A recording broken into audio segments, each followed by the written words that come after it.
Eastern America here. Please subscribe, please like, please share, hit that notification bell. Thanks for tuning in. Okay, I'm here to talk about Wendy's surge pricing on their menu. I wanted to be at least one of the last to get on the bandwagon and tell you why I don't think this will work with the surge pricing on Wendy's meals at the drive-thru or in the store. Well, let's start with post-COVID. Pre-COVID was a problem. I remember the Great Recession of 2007, 2008, and we saw canned goods go up from, I think they were at least 38 cents a can, maybe 23 cents a can.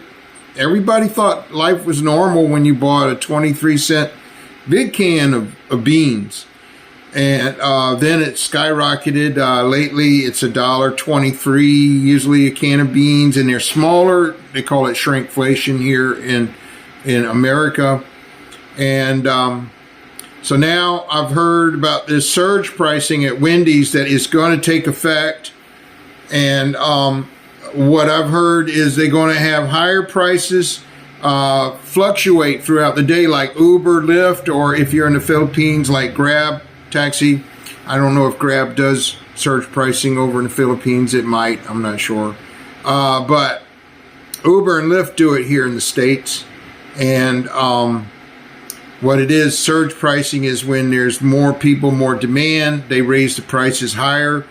And so from what I've heard in the media, they've been talking about doing something like that, surge pricing for food. So if there's more people during lunchtime, they're going to raise the prices.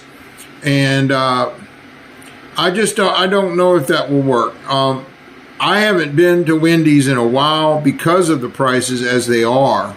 I used to go to Wendy's back in the day, pre-recession. We're talking pre-2007.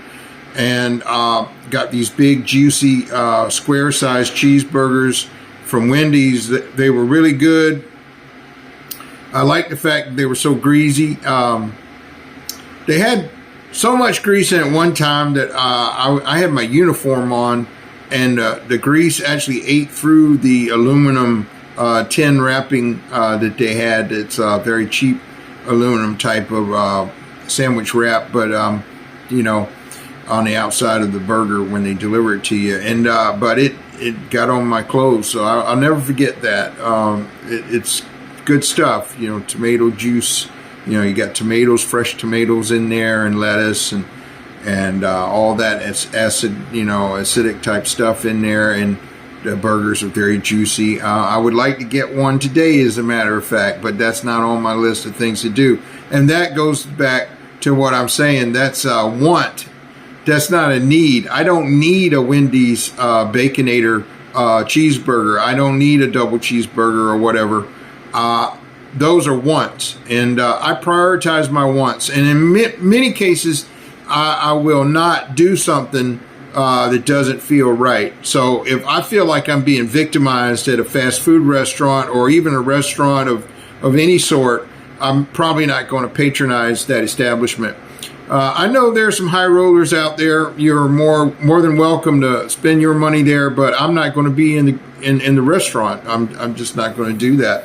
I feel there's a certain amount of victimization that one can do to themselves, and I'm not too proud, but I don't want people or managers laughing at me going out the door that there goes another sucker that paid too much for their meal, and they're laughing all the way to the bank off my dime.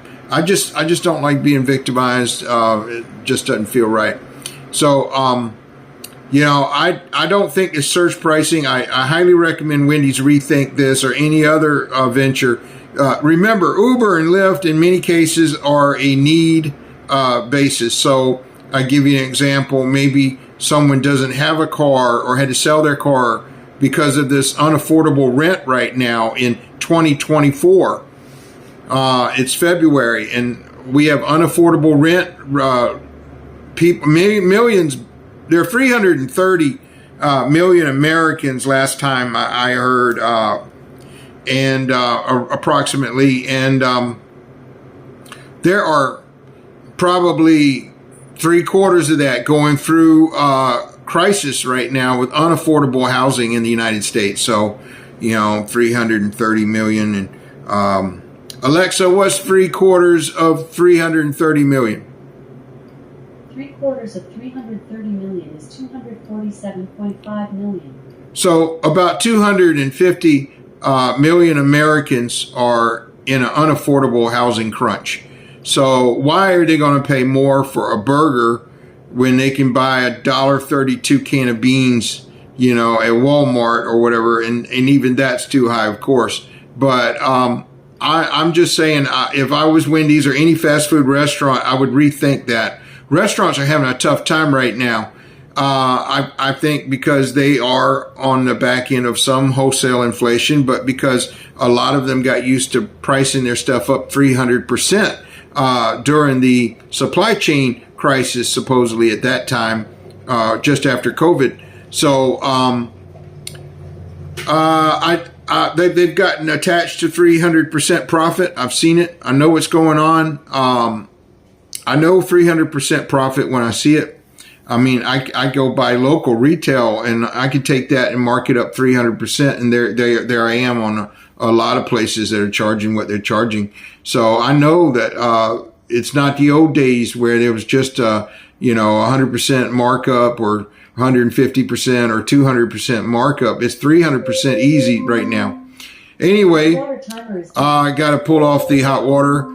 Eastern America here. Please subscribe, please like, please share, hit that notification bell, and leave your thoughts in the comment section. Thanks, and bye for now.